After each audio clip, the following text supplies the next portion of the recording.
because it's loud. It's hard for me to hear Matt.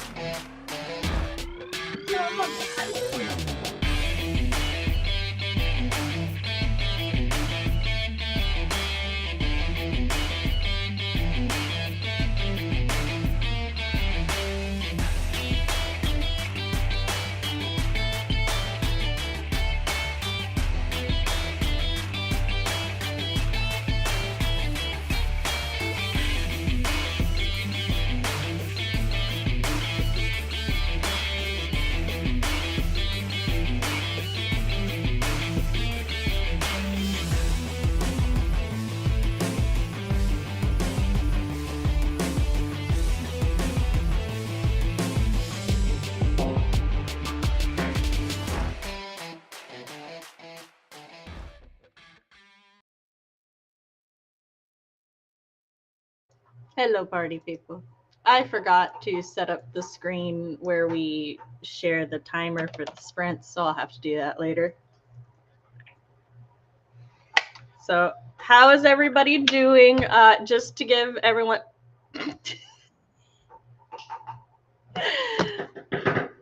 just to give everybody a heads up, I may be obsessively cleaning my keyboard because there is a mysterious substance on it.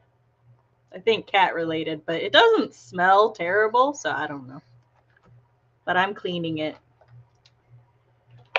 You know what, Matt? I was just thinking about as the intro was going that if next year also happens to be Matt May, I need to just do a special Matt May timer or Matt May countdown. Hello? Did you freeze? Did I freeze? Chat, can you hear me? I'm gonna say hello to people. Hey, JC. Hey, Bella. Hey, RP. Hey, Jessica. I'm not sure if Matt froze or if I froze. Okay, but you think Matt is frozen? Okay. Makes me feel a little better. So how was y'all's weekend? Because my weekend was absolutely terrible. Excuse me. Yep. His computer shut down. I keep trying to type on the keyboard that I'm cleaning, but I unplugged the keyboard so that I wouldn't accidentally hit random buttons. So that's not working out. How was everybody's weekend? I see your messages now that you can hear me and that Matt was frozen, so just know I'm not ignoring them. The lag, I think, is just, yeah, I don't want to keep... y'all get me.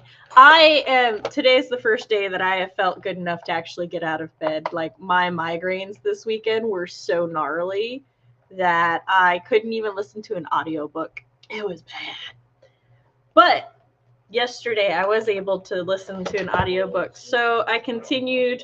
It's May, therefore my May list of year of favorites. I started with The Chemist by Stephanie Meyer. I didn't, and I still don't want to love a book by Stephanie Meyer. But The Chemist was really good. I'm still going to hold, like, some random grudges. I don't like...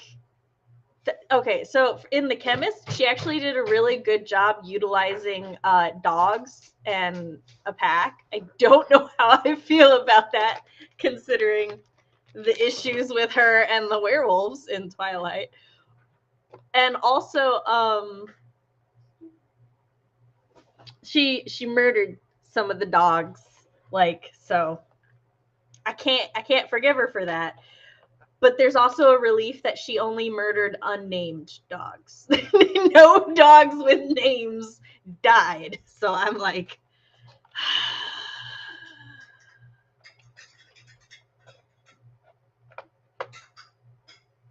it is how it is. But yes, I'm still not going to sit here and be all like, oh, she's amazing, this and that. No, she just happened to write a good book. That is the extent of it. My child is over there going through her stuff. She wants to know why I don't want to like Stephanie Meyer. I told her I'll explain it later.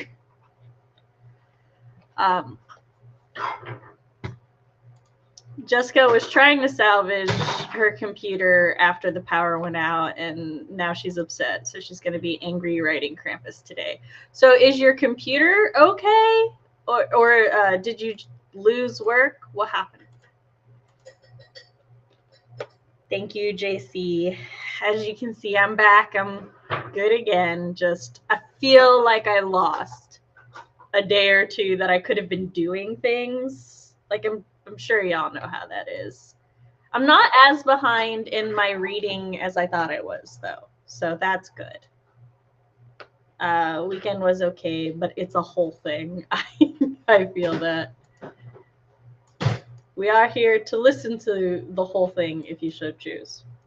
I am house sitting, and the owners were upset that I didn't get to the house by 5 to feed the dogs, despite her telling me it was okay if I was a little late because they have kibble. I mean, I can understand being upset, but like if they told you it was fine, then that's on them, I feel.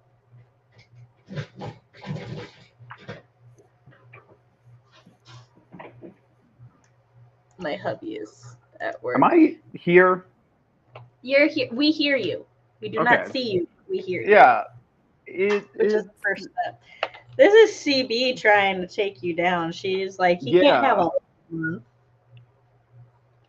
It says enable camera, and I say, yes, please, I'd like to.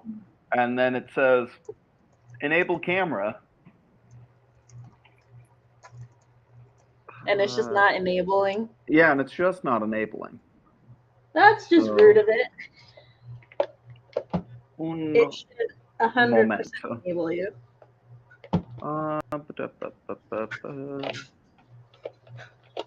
This is my life now.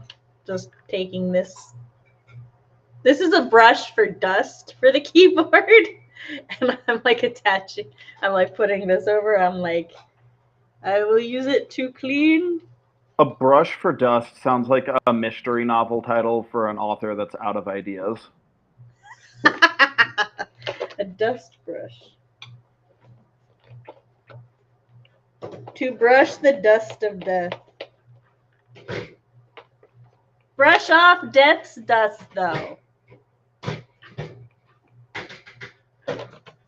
My oldest and I have been playing a game, and I bought him some cosmetic DLC for it so that he can, like, go around just dressed up as the Grim Reaper riding a ghost mount with a pumpkin saddle. Yeah. That's just his favorite thing to do right now. And he named his character Grim Reaper. But he'll be like, man, these NPCs, they just call me Grim Reaper. They're not even scared or anything. And I'm like, you've desensitized them to death. I don't know. Yeah, they're just used to you. And then there's this one character, because there's 23 romanceable characters in the game. And there's like 1 or 2 of them that I call the easy level romances, because they're basically, they fall in love with you at first sight. Yeah. And so one of them, like, they're in the opening cutscene, and she just immediately starts flirting with him. And he's like, bro, why? He's like, I'm death. I'm like, she must have heard of that dating sim called A Date with Death. Which, Matt, I don't know if you know, but this is specifically, it is a free dating sim on Steam. My oldest, the same child, he was curious as to how dating sims or visual novels worked, but he doesn't actually play them. So I was like, all right, sit there. I will play anything. And so on my laptop, I projected it to the TV, and I played some of A Date with Death. We like went through 2 or 3 days of it. So like that's the deep cut with me and him. Also, he found out a little bit of just how wild his mother is in dating sims, because every time there was a very like forward option to try to seduce death, I would go for it. And he's like, whoa. I'm like, oh, you didn't know how serious your mother was in the romance game, didn't you? All right. Here, just 1 second. I'm going to try, or actually, wait, let's try this. All right, you try that while I talk to chat. Okay, Yeah. I'm going to leave and come back and see if that will get my face here. Yeah, restarting the page. Okay. The computer's fine. I didn't lose work, but it killed Discord, and I can't re-download it again because it says that the Discord setup program is corrupted the second it's downloaded. Oh, that sucks. Okay, that sounds very much like what my computer did when I was on last stream. Ah, yes, what it's doing to Matt. Also, as usual, when I first turned it on, I had to hunt down my standard keyboard because tech companies can't wrap their heads around computers recognizing ergonomic keyboards the same as standard. Yay! Woo! I'm back. RP's weekend was good. Had my parents over for dinner Saturday. Had dinner with my roommate's fam on Sunday after writing at the bookstore.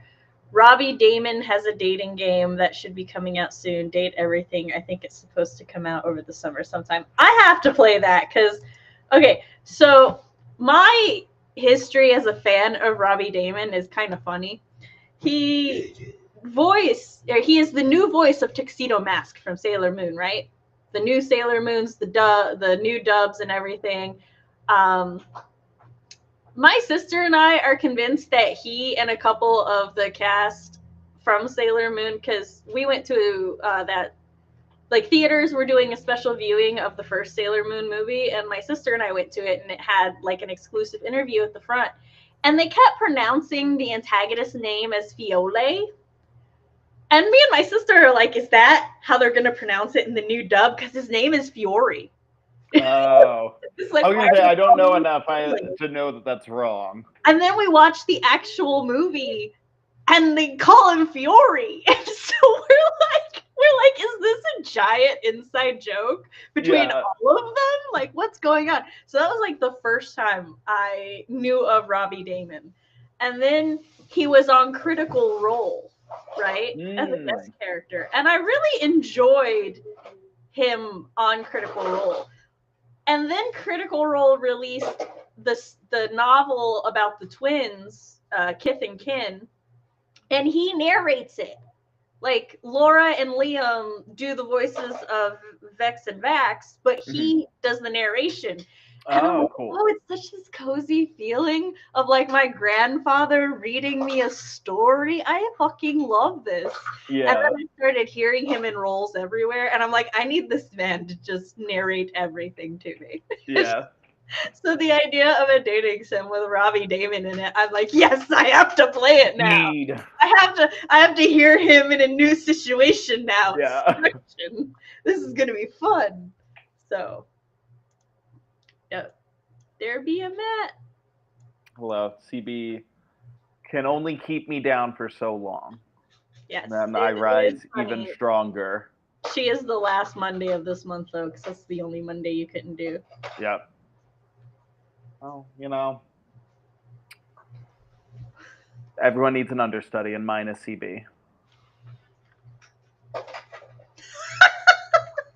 Hold on. Sorry. Okay. My husband just messaged me, right? So I don't know how many of y'all know this, but I love the series You. On Netflix?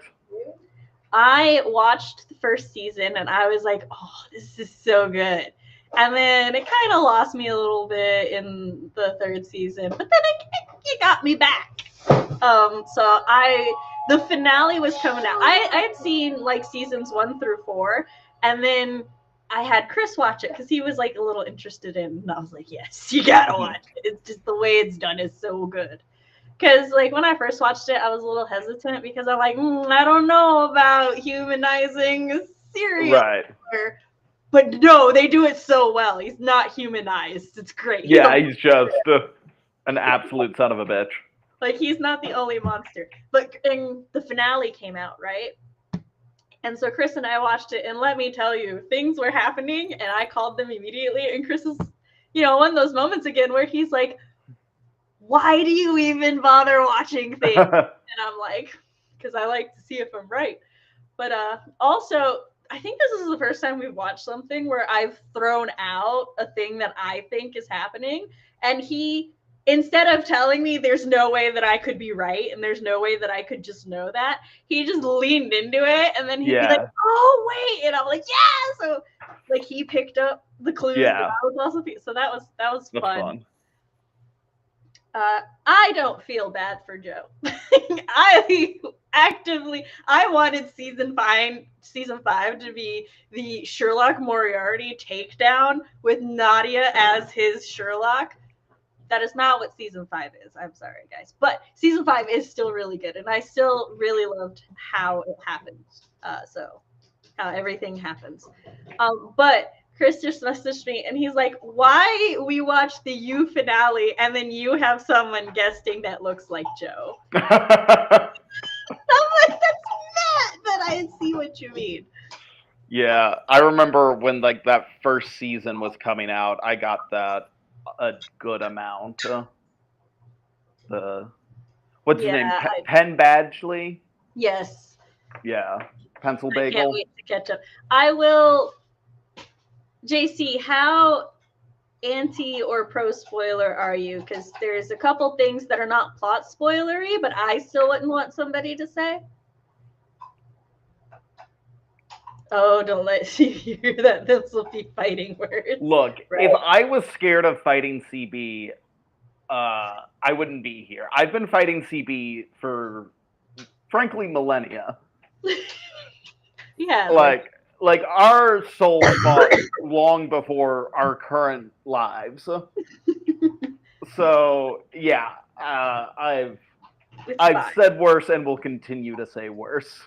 He in fact beat her to being reborn in this incarnation and holds it over her. That would kind of imply that she killed me though last time around, and it got to not necessarily, because like you guys could have died about the same time. Yeah. It's not like you die and then exactly 50 years from the day you die. I think reincarnation is more interesting if you have to take like an afterlife circuit, almost like a Mario Kart race, and like or like an obstacle course. And once you like navigate the afterlife appropriately, you then get reincarnated. Your souls got to Rainbow Road at the same time, but you managed to beat it first.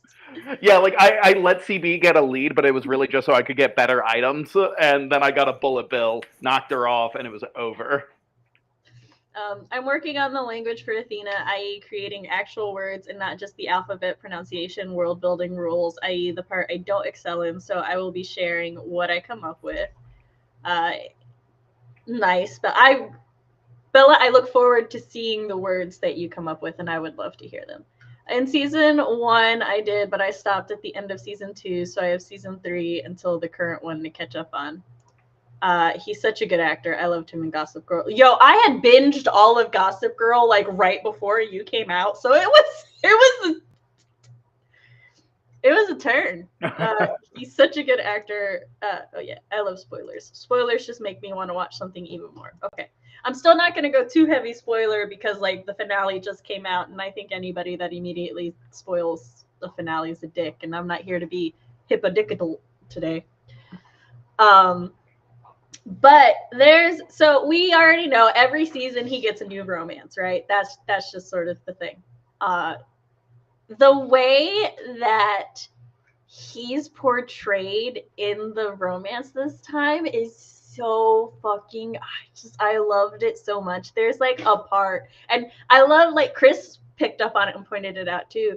There's a part where like he and the new love interest are getting out of this little like romantic boat together, right? And we've got like this romantic aura, everything's romantic and stuff. They're in a good romancy part of their relationship, and he like goes up to catch up to her, but the way he goes to catch up to her and grab her hand, he looks like a fucking predator. He looks like he is about to destroy her. And I'm like, but like, it's so subtle, but so like you feel it, and I'm like, oh, that's so good. And it's just like little stuff like that. It's so great. And like the season 5 is a really good finale season because it goes full circle, right? It goes back to season 1, and like it uses some stuff from there. it like retraces things, kind of ties up some knots and stuff, and it like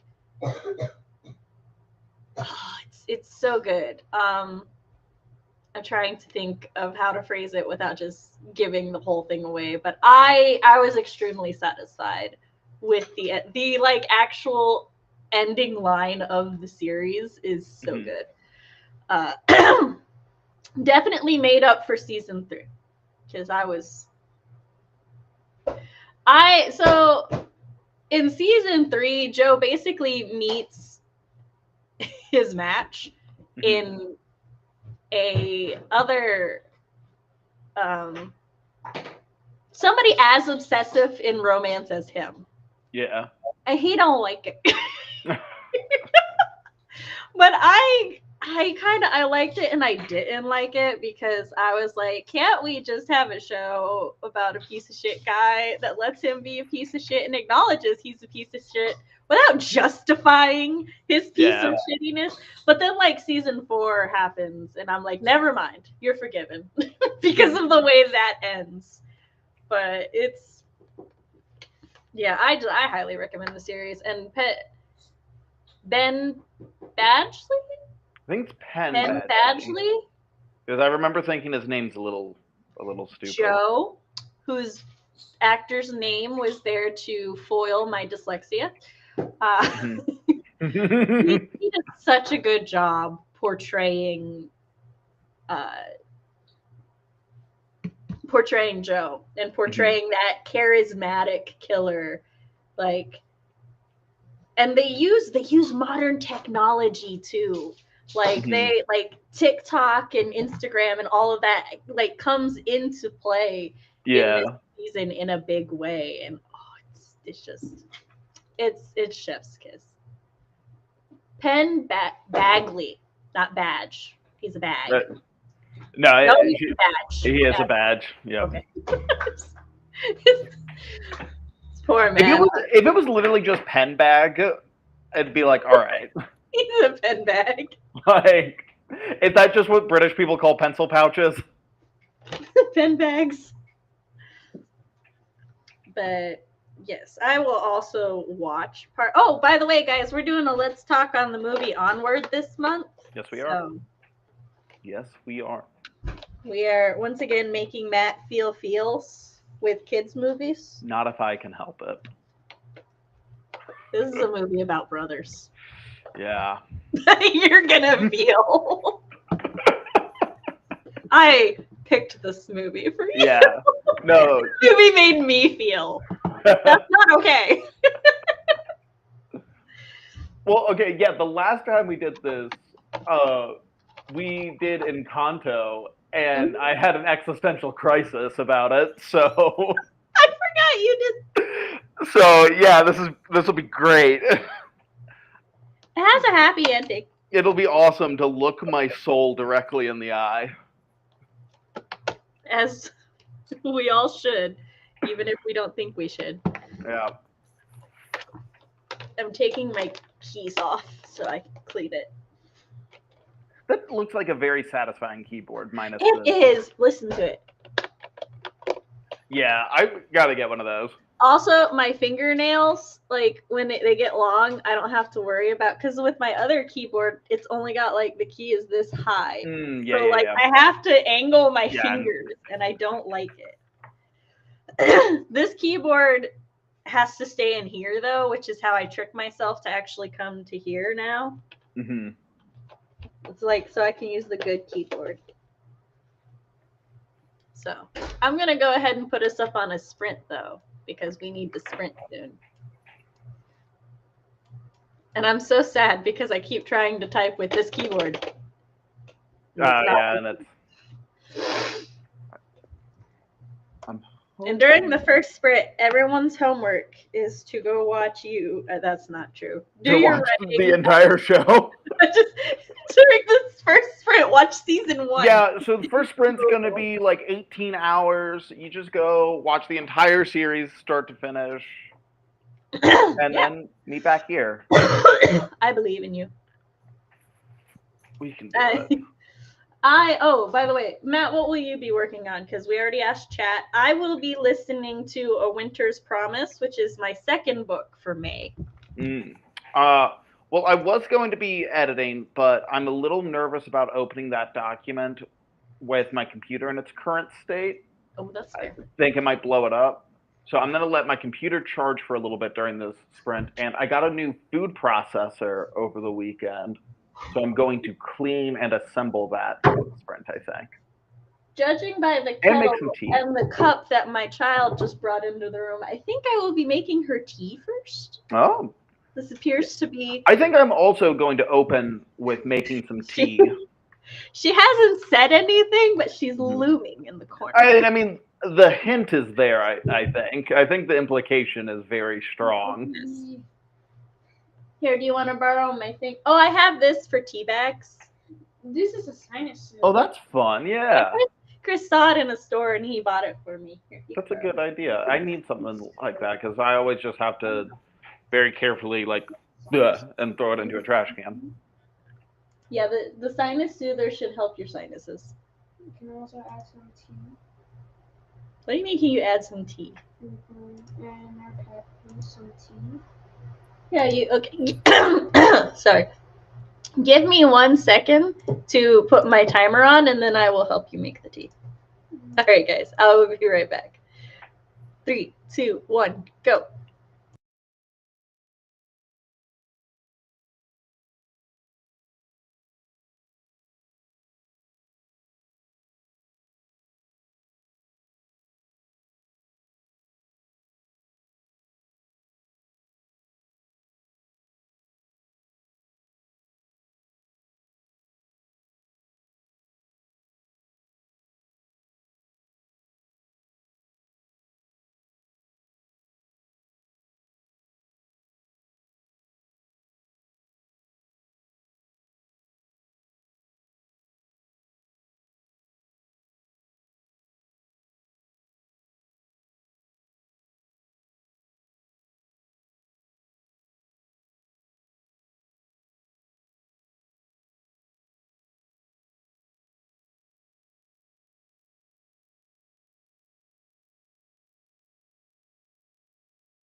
Hey yo.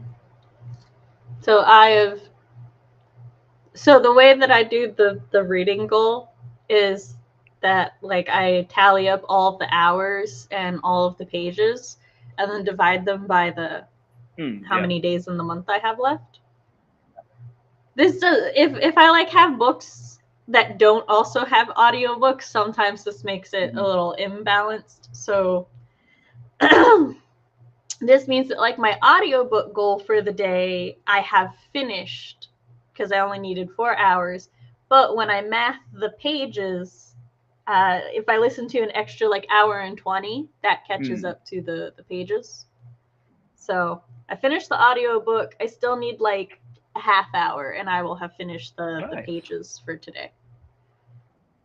Yes, this is a very interesting book. It's like vaguely inspired by Snow White, I think. Yeah. Like that's how vaguely is. I'm questioning if I'm correct. But like these people have also I got like this much of the keyboard clean. These nice. Yeah, now I'm cleaning the caps and then I'm gonna take this part out. I realized that it has a little hand to help me pull the fellas out of there. caps off. Yes, so I was doing that while listening to the book. But like the book's called A Winter's Promise. It's like The Mirror's Visitor, A Winter's Promise. Hold on. What is the whole? Because the cover is hard for me to. Okay, it's just called A Winter's Promise, and then on the cover there says The Mirror Visitor. But either way, people like they have different powers and stuff, and her family can like one of the skill sets that they can do is like read objects or interact with objects in different ways. Like her aunt can mend paper. That's her thing. Well, she can do a lot with paper. She can mend it. She can repair it. She can preserve it. That's the word I was looking for. So like she's actually like very like at first you hear like paper. What the fuck you do with paper? But actually she's very well respected because she takes care of a lot of historical documents and stuff and keeps them from crumbling. Well, our main character is one of those characters. There's an actual word for it, and I cannot remember what it is, but she can read items. Like she reads the history of the like owner of the item and stuff. And so she like, because when people interact with items, a lot of times they leave like an emotional impression and stuff. I've read enough paranormal and supernatural things. I know that there's a word for this, but they're not using that word in this book, so I can't think of it. And so she has to wear special gloves so that she doesn't just start getting memories and stuff unbidden. Well, she gets engaged to this guy from the north, which I was all like, oh, how very webtoon. It's like there are so many webtoons where they get arranged marriage to the Duke of the North. It is ridiculous. It's a whole ass trope. But he comes to like get her. He's not happy about this. She's not happy about this. But like I forgot what they call the elders. It starts with a D. But the elders of their families are all like, no, this is happening. We don't care. Like technically, if he or she wants to call it off, they're the only two who can call it off without like war breaking out between their families. But like if she calls it off, the elders of her family are gonna kick her out. So no, she doesn't have a choice. And he's all like, well, I can't, like, neither of them want to be in this. And he's like, well, I can't break it off because there will be consequences. And she's like, there's consequences if I break it off. And he's like, your family's not as mean as mine. And she's like, what, sir? Sorry, they get to the north and she sees this one girl who comes to like help her when she's in the bath. And she's like, oh, hello, cousin. Because like back where she lives, it's just a giant ass family with lots of branches of family. To the point, lots of kissing cousins, I guess, because everyone's mad. They're like, why didn't you just marry one of our cousins? And she's like, I didn't want it. Yeah, I mean, I think want to marry fair. I think that's a fair thing to not want. You know? she calls the girl cousin, and the girl's like confused and stuff, and her aunt's like, I think that's a servant. And she's like, what? There's no such thing as servants anymore. I'm like, the fuck just happened? Like, this, I instantly became intrigued by the differences in the cultures here. But we have found out that like his family, like his family is so big that there's like branch families and there's politics and drama. Because like they're at dinner. Now, let me tell you, this man has been nothing but a dick so far, right? But it's like, it's one of those things where you're like, he's being a dick to try to push her away, but it's still taking care of them, but just in ways they don't fully understand, like getting them to his grandmother's place as fast as possible. So instead of like waiting for an airship, he like takes them on these sleds with dogs that fly. And I'm like, that's cool. This is weird to the main character too. I think it is really funny to take a dog sled and be like, the dogs fly, instead of taking an already existing flying animal. All right, to be fair, I'm not 100% if the dogs are flying, if the sleds fly, or if he was magicking the wind current and just making. But either way, it was flying on the wind, regardless of who made it fly. And like a Santa and the reindeer situation. So I'm just like, yes. But also like, because she did a little bit of research, and she like found out that like in their clan, before like she met them, in their clan, hunters have like specific kinds of tattoos. So that's why I'm all like, okay, so here's a little bit more of the Snow White influence, right? Hunters. Oh, also she has a very special skill that apparently like a lot of readers could do. They just like, they don't have stick-to-itiveness and perseverance. She can like mirror walk. she like, yeah, she goes like into a mirror and then she can come out of a different mirror. So that's the other Snow Whitey thing. Lots of snow. That's just, no, I'm kidding. But yeah, so they get there. His aunt is all like, oh, I want you to, love me like a mom. And because she's like pseudo adopted him, because her brother's dead. And he's an affair baby. So the aunt adopted him. He is. Well, I'm putting it much nicer than the way the book put it. The aunt was all like his slut mom. I'm like, oh gosh, okay.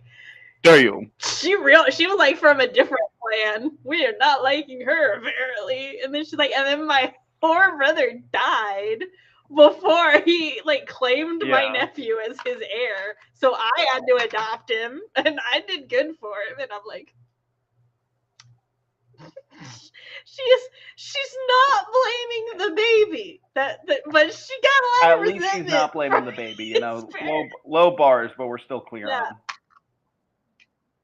It is. So, and like apparently in this, thing, the aunt and the grandma both have hunter tattoos. To our knowledge, he doesn't. Also at dinner, as one of the ways to like try to get her, because he's told her, he's like, you will not survive in where we're going, and to try to scare her, and she's like, bitch, no. You can't scare me, and I'm offended you're trying. And so she's like trying to figure out these hunter tattoos, especially since according to his aunt, the women in this society kind of don't really, they're just socialites. So that's what they do.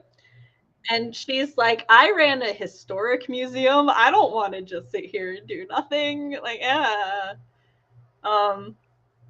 so I'm very intrigued and interested as to where this is gonna go. Cause at like dinner, he just casually goes, I killed a man. And she's sitting there trying, like, she's eating fish, and she's like, oh, I always choke on fish bones, like trying to pretend she's not paying attention to the conversation.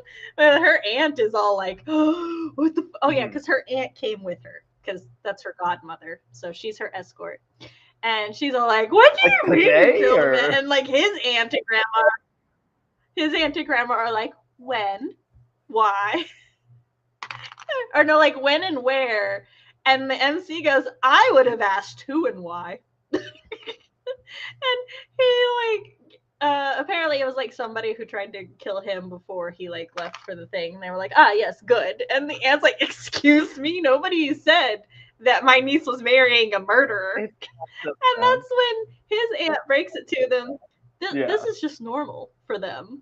Like, there's a lot of politics, a lot of assassination, a lot of that in this. And her aunt is just like, no one told us this. And his aunt is like, no, your elders know. You guys knew about that. Those gaslights. Like, I'm sorry they didn't tell you to. And our main character is just like, I see. Like, she had straight up told her elder grandma lady, she was like, I am not fucking him. I mean, she said it more politely because she was just like, I'm not consummating this marriage and you can't make it. But then, like, the aunt's like, why did you, like, pick our family? Why did you pick my niece? And they're like, oh, because some women in your family are fertile. And she's just like, got choked on another fish bone. And his name is Thorn, by the way. And he's just like, not saying anything. That's so funny. They're like, what's this, like, what are you up to? What's this political reason for choosing our family? And they're just like, oh, you guys are hot. Like, it's just we that. Need babies. we need more children in the family. What do you think it was?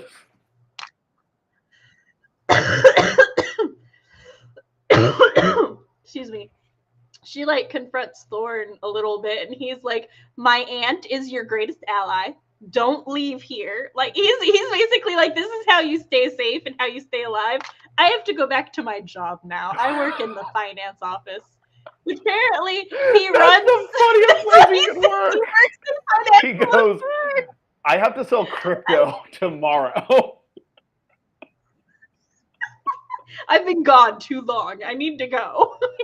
The stock Babe, market, it is you crashing. just don't understand how. Okay, I need to go to work. And then she like goes to his aunt, and his aunt is all like, she's like, what did he tell you he does? And she's like, he said he works in the finance affairs. And his aunt just laughs, and she's like, did I say something stupid? She literally said, did I say something stupid? And his aunt goes, no, it's Thorn's fault. But I see what he did there. And she's like, he doesn't just work in finance. He's like the lead treasurer of the realm. And I'm like, oh, so he's the CEO of finance. He still works in finance. It's like, that's still very like, okay. Like, this is North Hunter Kingdom, and he makes sure their margins are good. Our little people trying to murder him for those margins, man. Gang. Like, we gotta. We do, and it's just, the book is told in such a fun, interesting way too. I'm digging it, and everybody's got like Celtic accents, which, as you know, automatically makes it better for me. Are those the Celtic accents I thought were Russian accents? In your defense, they were sped up to 1.85, and you don't usually listen to things sped up. Okay, I've finished cleaning the keys, so we're gonna check in on chat now. Ooh, Bella got to see the premiere of Onward. That's badass. My Bluetooth keyboard for my phone is like that. The other like cool thing about these keyboards with this type is you can actually like order lots of different custom ones. Like I got Chris a Jinx custom one, so his keyboard in the bedroom has just like Jinx from League of Legends or Arcane, and which is kind of funny because the kids are like, how does he use this keyboard? I'm like, what are you talking about? And then I looked, and it's like the shift key doesn't say shift, it says Jinx. And so I'm like, oh, muscle memory. That's how. RP, did you get your soda? How much? Yes, what kind? We need details.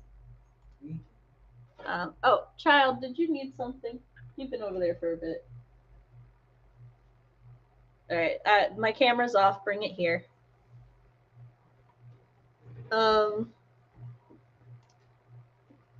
Eva said, nice work. Jessica got 579 words for that sprint. So much dialogue right now, right before the big fight. Dialogue. Ooh, I like dialogue. I wish dialogue was all I had to write. I wish I didn't have to write anything else and just wrote dialogue. But alas. Okay, here you go. Do your Stories need bones and meat and skin and not just organs. You can do a script. Hey, I've read stories that are nothing but narrative. You could try stuff that's nothing but dialogue.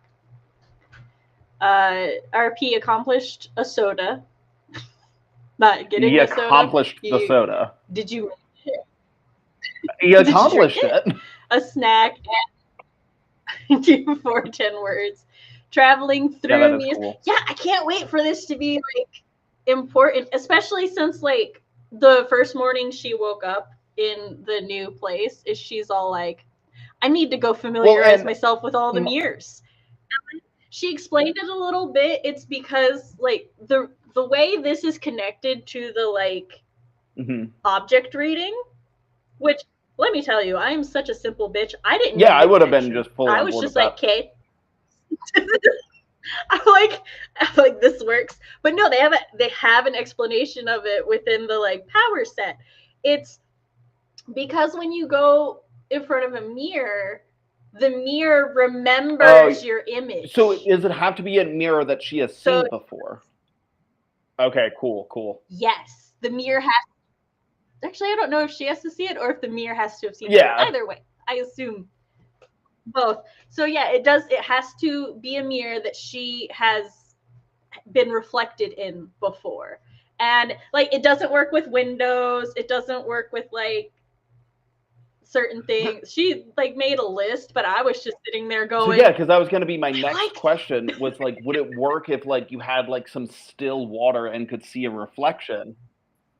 No, it's I think it's specifically just because of the way that it explained it. It's just specifically mirrors because they hold the memory of the reflection, and her whole thing is that she reads the object's memory.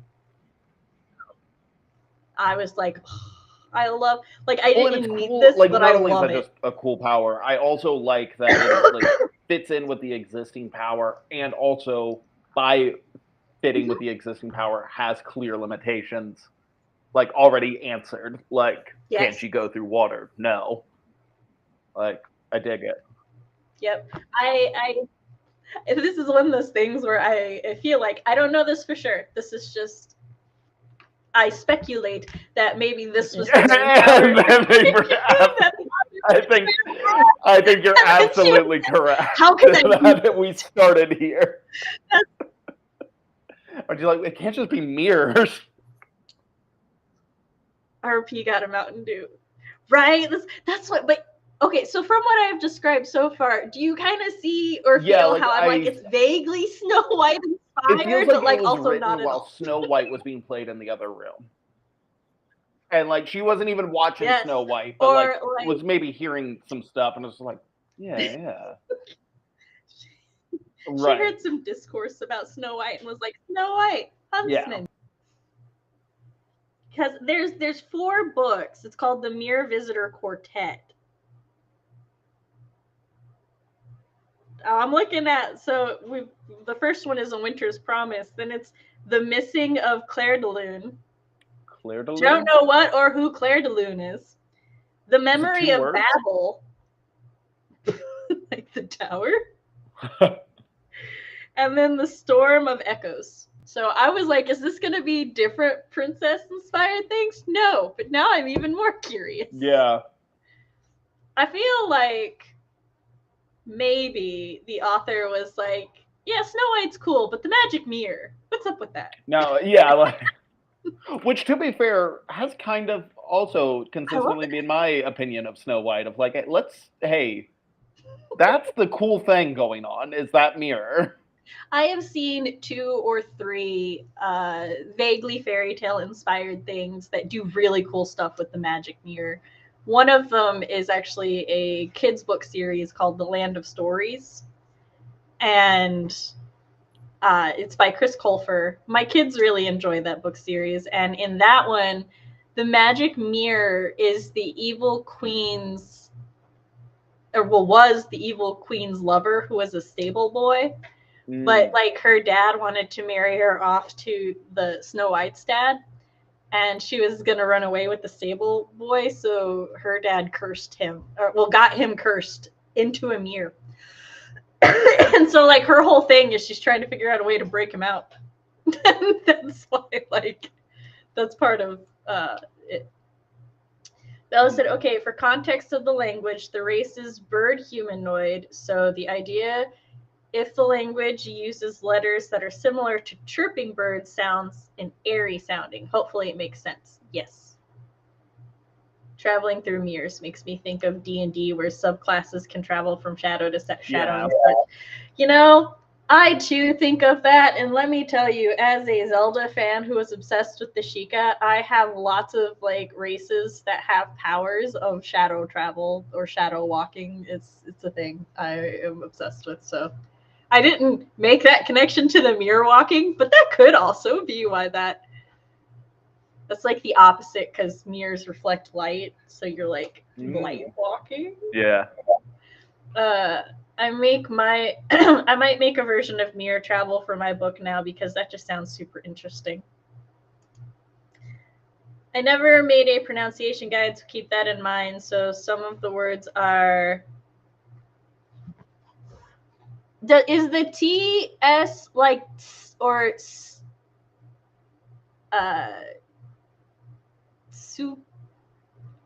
Supir, which is the name of the race. Kauami, the name of the bird country. These are my guesses. Supi? my guesses are Supir and yeah, Kuami.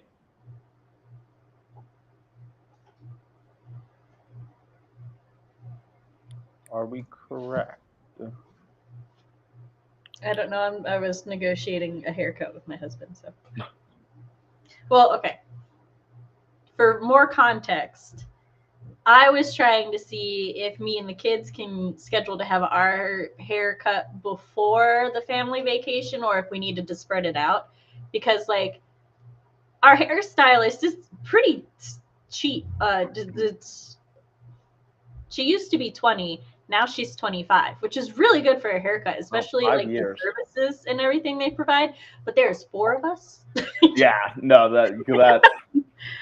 So, and I'm like, mainly, I want to try to get my hair cut, because the last time I went to her, I didn't just get it cut. I also got it layered. And that helped a lot with my migraines, because I have so much fucking hair, and I refuse to cut it short. I like long hair. At the moment, it is too long, though, as my bangs, which I normally like my bangs to be about shoulder length, are at my belly button. Oh. And I'm like, that's much longer than I wanted to be. And as you can imagine, that's the short part of my hair. Yeah. So, yeah. And I do think it has made my, not all of my migraines, but when I have a tension migraine, my hair being up definitely adds to it. And if my hair is down, then my dogs lay on it, my husband lays on it, I occasionally lay on it, which does not help. So, yeah. But if I get a haircut and the children don't get a haircut, it's summer. So my oldest at the moment does seasonal hair. Mm-hmm. The moment it starts to get cold, he's like, I'm growing my hair out so that his ears and his neck stay warm. I mean, yeah, like I have to like I cut my hair shorter in the spring, because that's when it's windiest and my hair can't handle the wind. He likes to get his hair cut short at the end of the school year, because that just makes it easier. Yeah. And that's like when summer is about to start. And he refuses to do ponytails. I don't know why. They would make his life so much easier. Yeah. I told him, we went out to this one thing recently, and I told him, I'm like, look, you want to keep your hair long because winter comes and goes at the moment, which is valid. But if your face keeps turning red, you either take the hoodie off or I'm putting your hair up. These Yeah. are your two options. So, but yeah, it's a struggle when children refuse to heed your advice on how to not get sunstroke. Yeah. No, thankfully, my sister-in-law is a hairstylist, so that's Oh, where I get my so you haircut. just bring her lunch. Yeah, I'll bring her coffee and shoot a little Venmo her way, and Excuse me. there we have it. I get free professional hairstyling. My aunt used to cut my hair, but she used to cut it on a full moon. And I think that's why my hair is. Everybody is. I know how that sounds, but listen, I had very thin, like, I had barely any hair. She started doing that. Now I have too much hair. I have enough hair for 3 people. So I gotta check the calendar and make sure that, like, I do not get my hair cut on full moons. That I've never heard of that being a thing. Cutting your hair on the full moon? Yeah, I've never heard of that. Neither had I. I was 12 though. So Yeah, I buy it. one might say it was the full moon. One may also say puberty hit. Could have been both. Impossible to say. I just want to share because I think it's funny. So that's the book you're reading. Mm-hmm. What are you reading? Not the Raven Boys. Not the Raven Boys. Something even more intense, which is the memoir of celebrity chef Ina Garten, otherwise known as the Barefoot Contessa. The what? The Barefoot Contessa. She had a show on Oh, Food the Network. Barefoot Contessa. Yeah. I thought you said the Barefoot, and then I couldn't make out the last word. No, yeah. So I'm reading the Barefoot Contessa's book because my mom read it, and she's like, "You have to read this book." Oh, And I'm okay. like, hell yeah, I'll read it. And it's Well, hilarious because like she is like a super smart woman and has a really interesting perspective on life and everything. But what's funny about it is she is from a quite wealthy family. Mhm. And consistently in the memoir, she's like, "Yeah, and things just kind of work out for me." And I'm like, "Oh, do they?" Well, I love to read memoirs. Yeah, so like it I've is. written it down. I'm having a good time with it because I love food a lot, and it's a very food-centric memoir. So I'm I read a enjoying lot it. of memoirs about people with traumatic childhoods, so that'll be a nice change. Yeah, I mean, she does she didn't grow up in like the happiest household, but it was a wealthy one.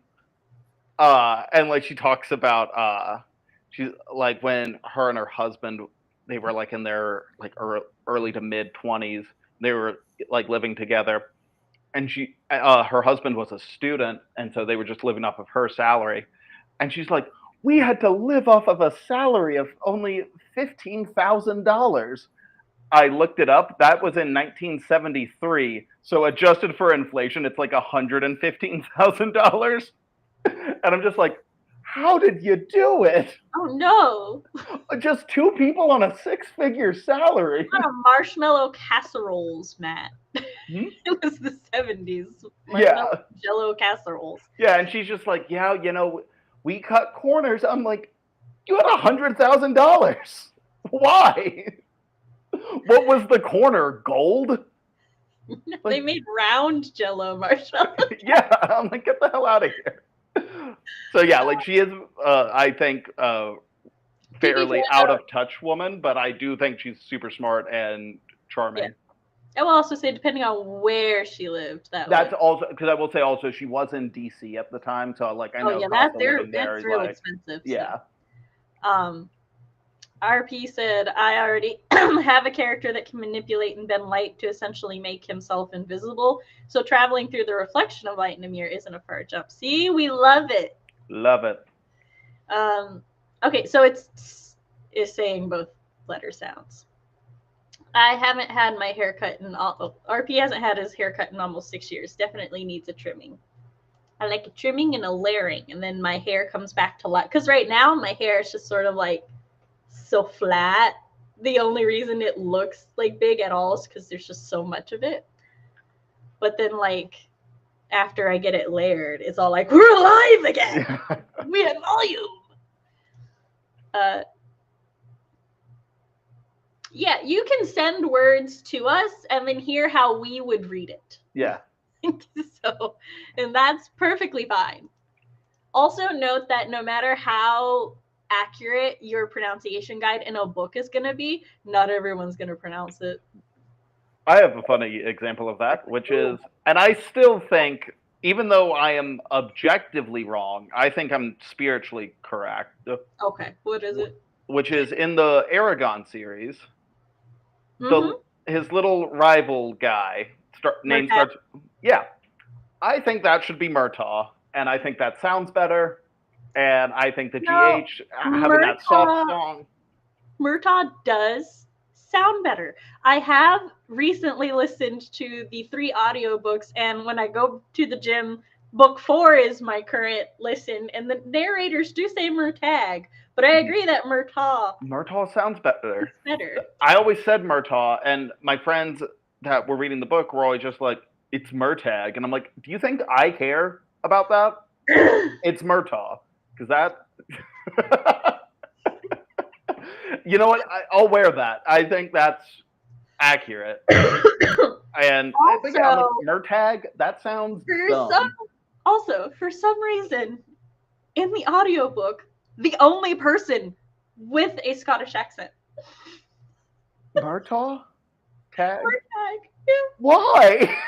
I don't need to know why. No, it's perfect. Don't you dare. He sounds perfect. He's my favorite character. Yeah, mine too. He's supposed to be this cool, edgy guy. And the only reason, no, he's only edgy after he gets mind controlled. Before then, he's just like this charismatic dipshit who's trying to take care of Aragon for seemingly no reason, and that's fine.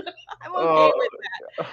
The entire reason I even restarted the inheritance cycle was because I walked in Books A Million one day and they were like, releasing soon Murtagh. And I'm like, excuse me, the motherfucker gets his own book? Gets a spinoff? Ooh, we have words to read. Okay. All right. Hold on. Before we do that, layering hair. Okay, so what it means is they basically strategically thin the hair so that your hair comes down in like layered waves. So it like you don't get short hair, but it does lighten your hair because it shortens part of it, right? So then you'll have like one layer is like the shortest layer and then slightly shorter, but don't try to do it yourself because like if people, when they do it themselves, it tends to look like really weird, whereas the professional stylist blends the layers into themselves so that they actually like look really nicely done. I will take before and after photos and post them for you, RP. Yeah. Okay, so Matt, I will let you go first. Okay, so this first one, I'm kind of torn. My first read through, I read it as Arrow, but I could also see Iroh there. And then the next 3, I am pretty like Omai, Kira, and Kiru. So I'm very torn because, as you know, I love linguistics. And so I'm like, it for me, I'm like, depends on the language basis for these. Because I know it's supposed to be like birdie sounding and airy, I would say like Ero Omei and then like Kira Kiru. That's how I would say them, knowing that they're supposed to sound airy, because that would make me think more like Japanese, Pacific Islander sounding languages. Yeah. RP would say assuming I'm reading his pronunciation guide correctly, he would say Ero, Omai, Kiera, and Kiru. I assume that's Kiru and not Kirue. And let me tell you, saying all of those, I'm just reminded that one of my children started playing Kingdom Hearts. Fun. I love Kingdom Hearts. I was razzing my children, right? Because we all bought a copy of this game so that we could all play it together, right? And so I was harassing them and being like, but I was also negotiating with my oldest. I was like, okay, I will buy myself a copy of this one game with my allowance to play with you guys. But you like for every hour of my game we play, I will play an hour of your game, right? Mm-hmm. And then they said something. I'm like, you guys don't know how lucky you are that this is our negotiations. I'm like, my mother, she almost grounded me because I didn't beat a game for her. And they were like, what? So here's what it was, right? My mother is not a big gamer, right? There's like 3 game series that she enjoys. Donkey Kong, Diablo, and Kingdom Hearts. These games have nothing in common. Yeah, like what a collection. Like we can't. They don't even all start with D because it's Kingdom Hearts. I was also going. I'm like, okay, maybe just fond of the letter, but then Kingdom Hearts. She likes what she likes. It's fine. She loved the first Kingdom Hearts game. Like she actually played the entire thing. She beat it. She found all the Dalmatians. My mom loved that game. Chain of Memories came out. My mom didn't have a DS, but she borrowed mine. Also, we had the adapter for the DS and the GameCube, right? Yeah. So, which is how I played it because I liked playing on the TV at the time.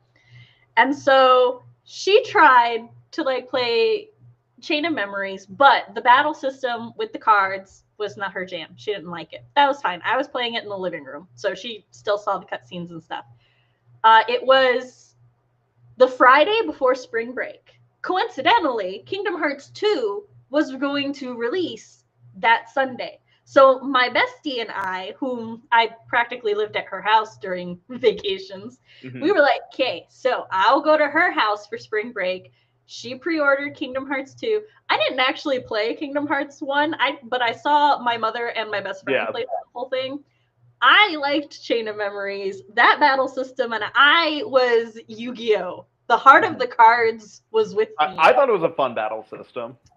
So my best friend liked it, but she was like, I'll just watch you beat it. And then I'm like, yeah, we could do that. So we're sitting there, we're waiting for her mom was a nurse. We're waiting for her to get off work.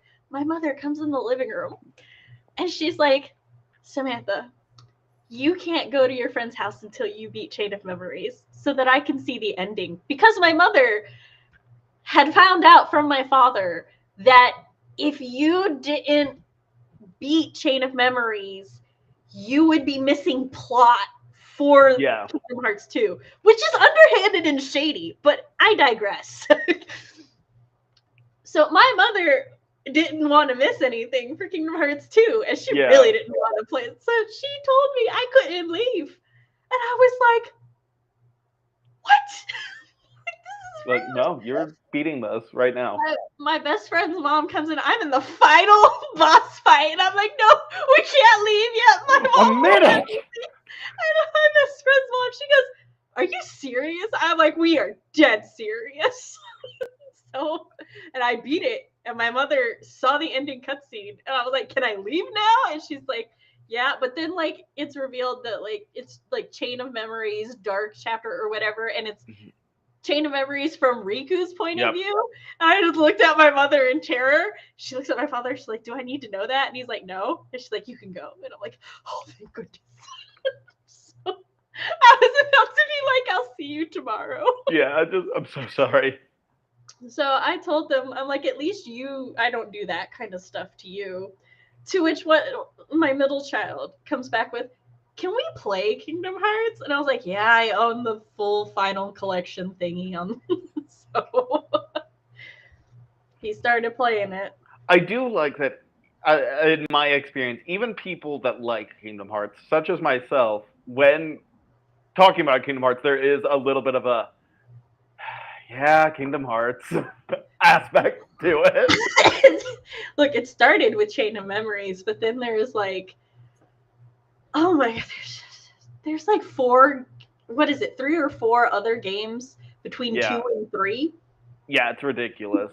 And it's like you have to own a PlayStation. Well, before the big bundles came out, you had to own a PlayStation, DS, and a PSP. Yep. Now they've released the packages though, so that there was also like a mobile phone game that I forgot about this. Like you didn't need, but like it did provide context. Like you don't need these games, but forget actually knowing what the fuck. I think I've shared before. I started on Kingdom Hearts 2, so like what I think is necessary for the series is none of them. Just figure it out. Also, if you want to start on 3, go nuts. Hold on, and then what was it? 365 days by sleep or some shit like that. And 365 over 2 days, and then Birth by Sleep. Yeah, they introduced like Terra and Aqua in this other one, which are basically boy. Just slightly older looking versions of the main characters. Except Ventus, who's a little baby boy. He's a little teeny tiny baby. Ventus looks like somebody took Sora and Roxas and said, you know what, you're supposed to be the same person anyway, and smashed them together. So I was seeing like I hadn't played Kingdom Hearts in a hot minute, and I was seeing fan art of like Ventus and Aqua and Tetra, and I'm like, what the fuck is going on? Who are you people? Yeah, but no, I loved the 358 over 2 with the Roxas crew. I need to play that one. I like bought the bundle, the package, and I played it for a little bit, but I will one day get back to it. Bella said, thanks for the help. That actually gave me a lot of info. She chooses a game to play based on what vibes. Essentially. Well, frankly, don't we all? Well, right now the one she plays the most is Clue on the Switch, but that is no surprise as my family is really big into board games. I wish my family was bigger into board games because I love them so much. One of the advantages to playing some of the board games on the Switch is you don't have cleanup. Yeah. She also the villainous Disney like card game. I'm not familiar. Oh, we gotta play it next time. So Disney has this like it's a mix between a board and a card game, right? It's called Villainous.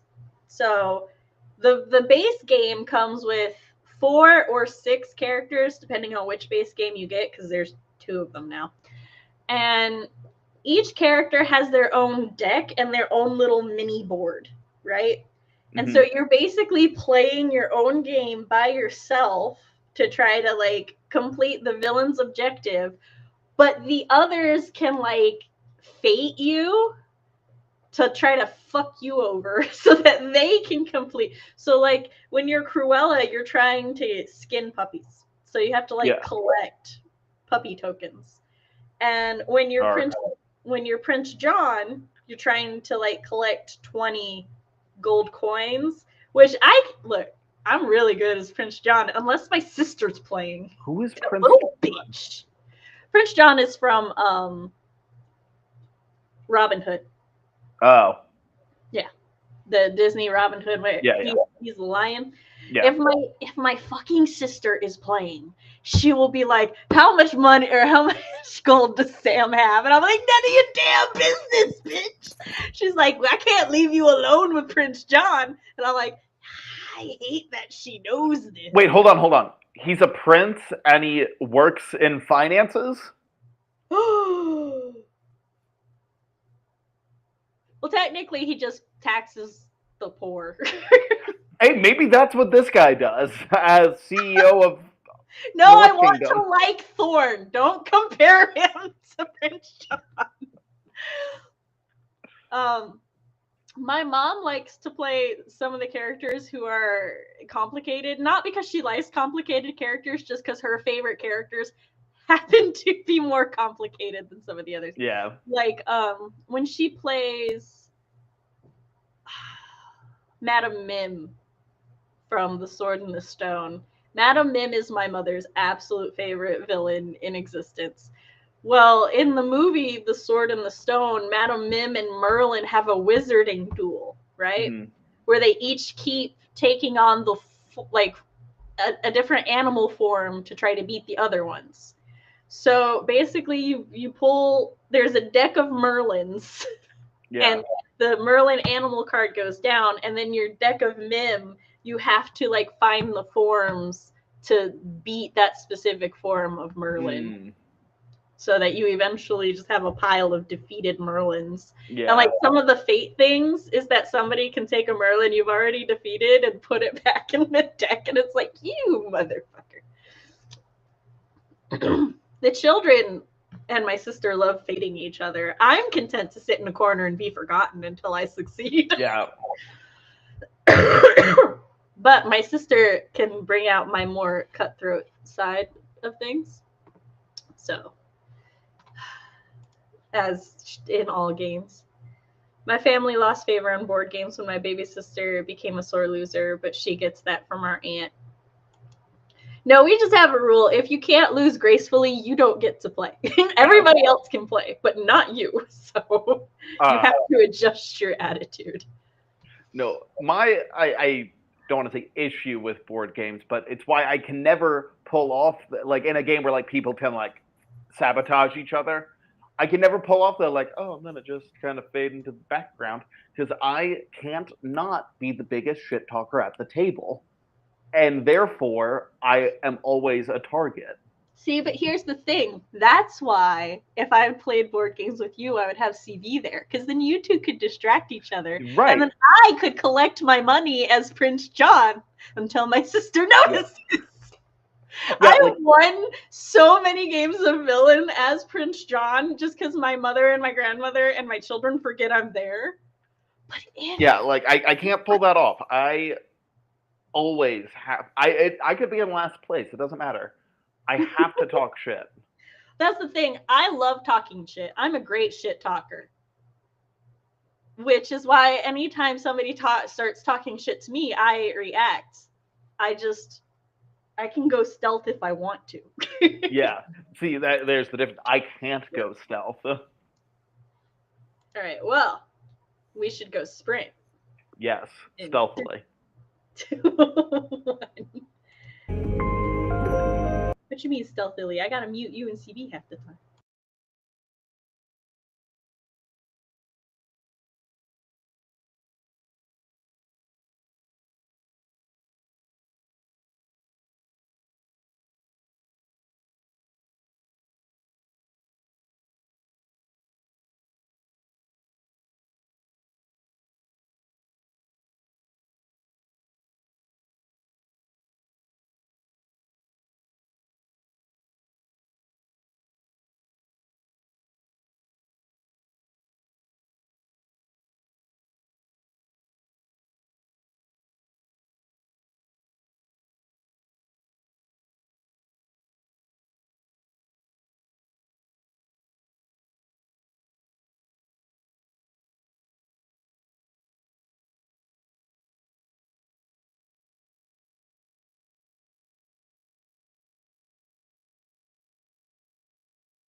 We're back.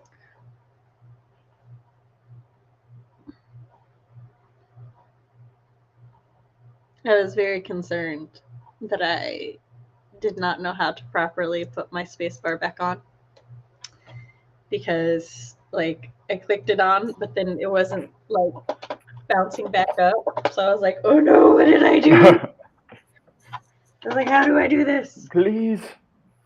Oh, I meant to say when you were holding up the keys, independent of the board, they look like those little heart candies you get around Valentine's Day. Yeah, I'm just putting a bunch of Smarties back on. Yeah. God, those are awesome. I love those. They're so chalky. And Yeah, I realized like after I had taken the number lock and stuff, my whole plan had been to use like my laptop keyboard as a reference. Mm-hmm. My laptop doesn't have a number lock. So I looked up a picture of my keyboard specifically so I could yeah. Also, like my little arrow keys are different colors. Hold on. Yeah, they're like different shades. Oh, yeah. So I was like, it's gonna bother me if I don't put them back where they should go. So definitely been using this picture of my keyboard. Now, speaking of keyboards, my work keyboard, I hate, and there's one thing I hate about it, and it's that it has the little number pad on the side, which I love and I use all the time. Mm-hmm. But on the number pad, right next to the number 3 is enter. And I'm like, I don't need that. Yeah, you do. This is when you're doing that, and then you just hit that. I hit it on accident too many times. There's already an enter that I really only hit on purpose. But that one I hit on accident. Oh, that just means you need to get good. No, I fucking love it right there. I think everything needs to change to fit my skill level. Nope. Of typing. No, it's perfect right above shift. That's where it lives. That's where it thrives. And I think. Okay, but you have 2 shifts. One per pinky. Yeah, and that's true, and that's I think good. I know because I just put my shifts back on. But the enters are on the same. Like both enters are hit with the same hand. So what are we really accomplishing here? Well, I can't actually reach this enter from here. This enter is exclusively for when I'm using the number pad. Yeah, but like. And it feels so satisfying to type in my numbers and then hit that enter with the pinky. I don't use my pinky for anything else over there except the enter. Yeah, but like, I hit it on accident so many times, and it really ruins my day because I'm usually typing a whole long number because I'm naming an invoice and I need like a 9-digit number, and I hit enter like on the 5th digit, and now I have to go find the file and I have to rename it, and it's too much. Oh no. Did I put the wrong where's the other control? That's function. You may continue. No, yeah, no, I hate it, and also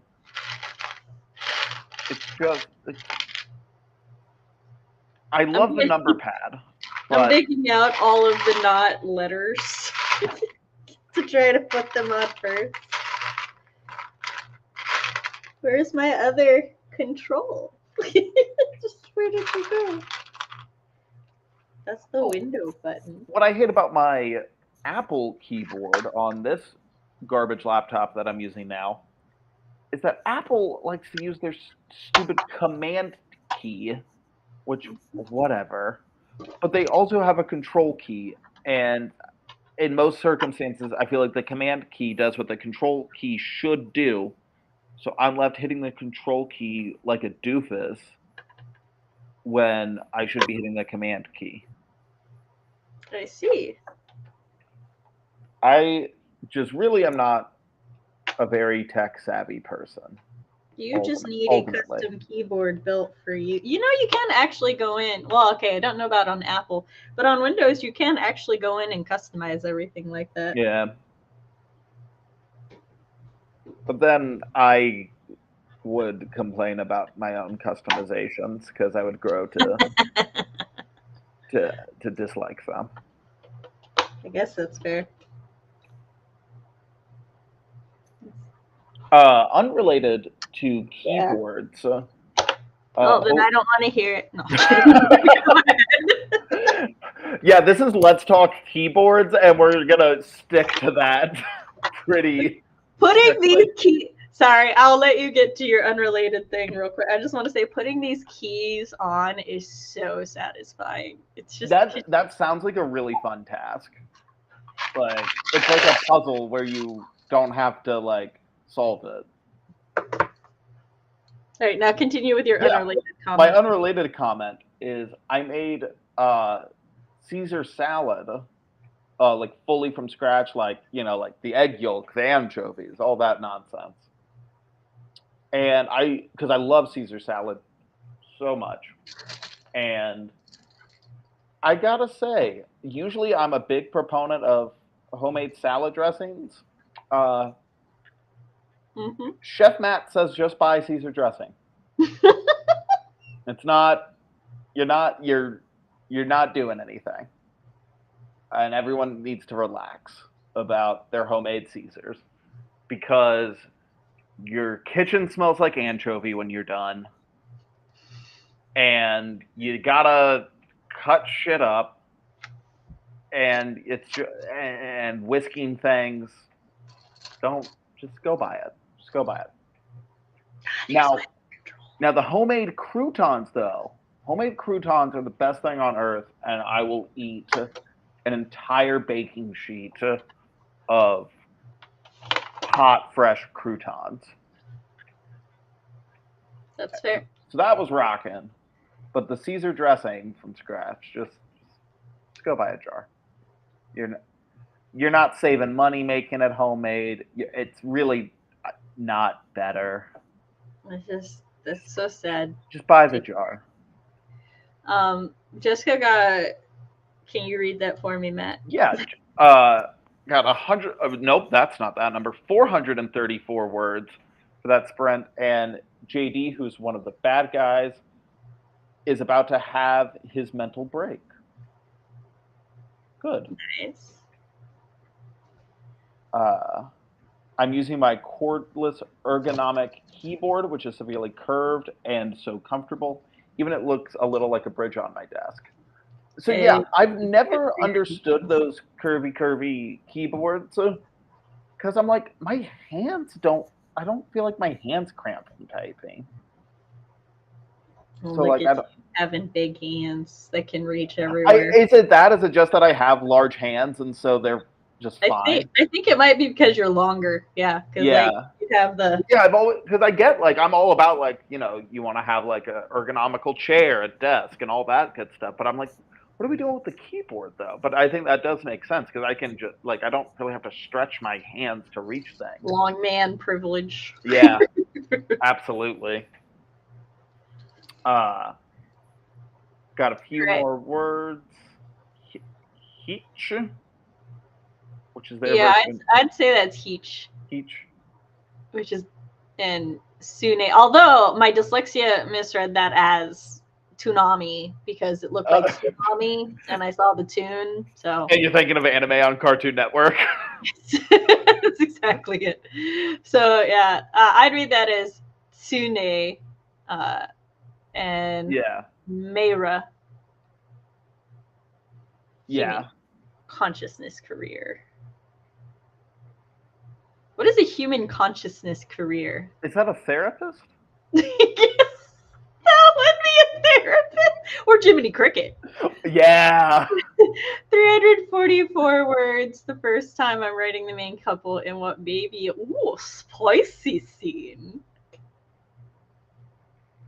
The main character in the book I was listening to may or may not have just been kidnapped. Unsure yet. She'll be fine once she gets to Amir.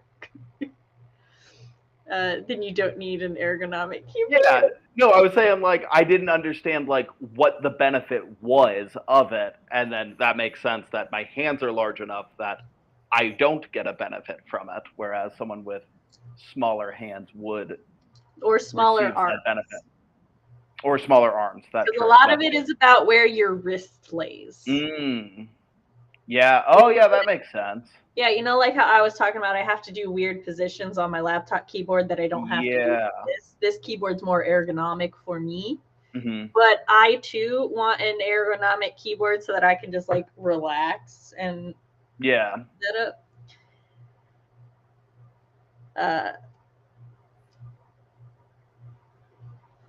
Jessica says it's actually because I have arthritis from handwriting for so many years and small hands, so forcing my wrist to turn to a straight. That makes sense. The smallness, it sucks.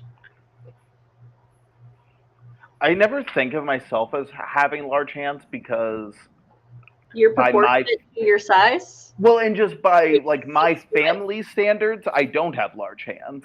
Like both my dad and my brother have larger hands than me. That's fair. My uncle, who married into the family, is one of the shortest people in his family. He's 6'4". Oh God.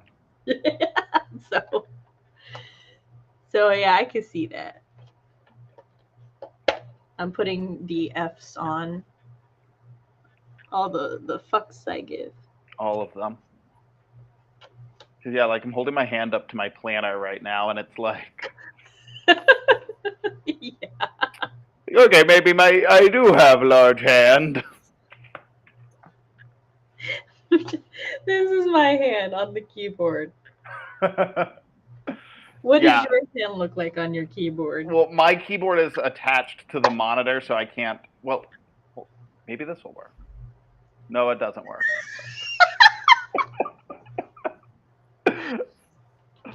I'll take a picture.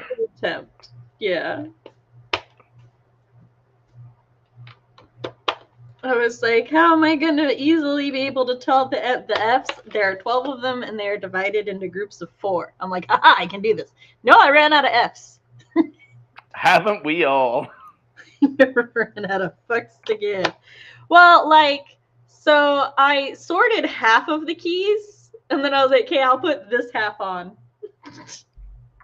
So that because I'm running out of space to neatly sort things. So I might just be sleepy, but I think that's a very funny picture. The one I just sent you of my hand on the keyboard. Give me a sec. I mean, you're probably sleepy, but I'm definitely sleepy. Yeah, you have a big hand. Yeah. Like, your palm takes up all of your mouse pad. No, I ran out of F's. No. 2020. Yes. In Alina, there are 2 careers where they guide oh yeah, because they're guardian angel thingies. Oh. Guide humans through the ages of 8 through 28, where they're helping form the human consciousness to be balanced. They cannot control humans, only give suggestions. Nice. They're Jiminy Crickets. Yeah. Jessica loves her big cordless with the huge bridge, like, while the corded one is only slightly curved. One career is in the bird humanoid race, and the other is in the bat humanoid race. They work together to form a computer system in magic. That's cool. Now that you say it, it makes a lot of sense. Yeah. Although, also, I was trying to come up with a bird version of Jiminy Cricket, and I got Jiminy Corvid. I giggled, and then it clicked, and then I made whatever that noise was. And he's a little crow, and he tells you right and wrong, like Jiminy Cricket, but it's Jiminy Corvid. I love him already. I feel like that's Chainsaw.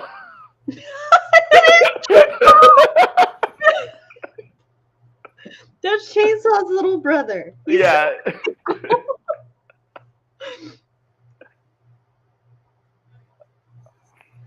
I'm trying to figure out where. Okay, so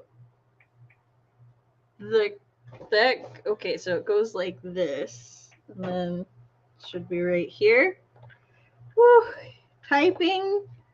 If I fuck up, it's gonna be really interesting. Excuse me while I just your little crow on your shoulder. I wish. I picture the Crunk meme from Emperor's New Groove with the angel on your shoulder and the yes, but with a crow. The bat is the angel on my shoulder. Absolutely.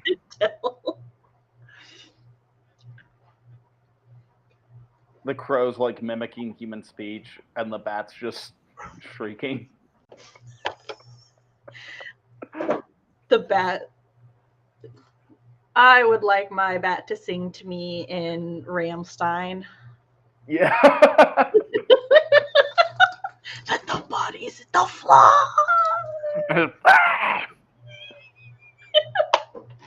I tried to get my parents to get a pet bat. Did you said you need to, or you tried to? I tried to. My dad was on board. My mom less so. Aw, that's disappointing. Yeah, like they've got this like little like space. It's basically like an area above their. It's like above their bathroom. It's like a weird little like alcove thing, and they're like, "What do we do with that space?" I'm like, "You need a pet bat that lives up there." I'm like, specifically a flying fox. Yes. Like one of those massive bats that eats fruit. I think flying foxes eat fruit. I hate the fact that in this font I can very distinctly tell what the W and what the M is. Hold on.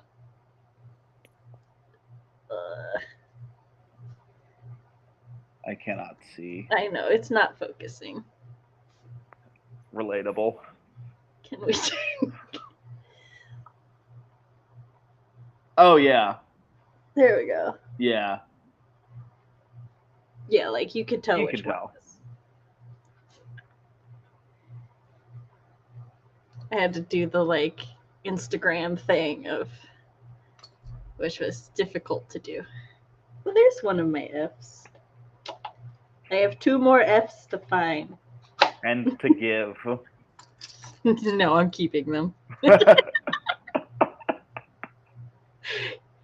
I need these F's. I'm slowly collecting the alphabet and putting everything else on. Which is going to be a pain because I just tried to. Oh no, that's fine. I was like, is that a 6? I already put the 6 on. No, it was a 9. Yes, but thankfully the 9 and the 10, the 9 and the 0 are married, and they have the matching parentheses. So I was like, oh, that's smart. Worried. Yes. But yes, that's good. It's gonna come back to bite me, I know, because I've already tried to put a key in when there were some other keys surrounding it, and it bit me. And I was like, ah, fuck. Like, if you rewind the tape, you can see me going. So, I'm looking at this one, right?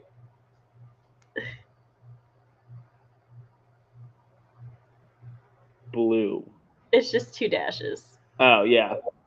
And it's like, oh no, does the tall dash go on top or on bottom? Oh, no. It's up top. But, like, also they're barely different sizes. Yeah. Hey, yo, Heather.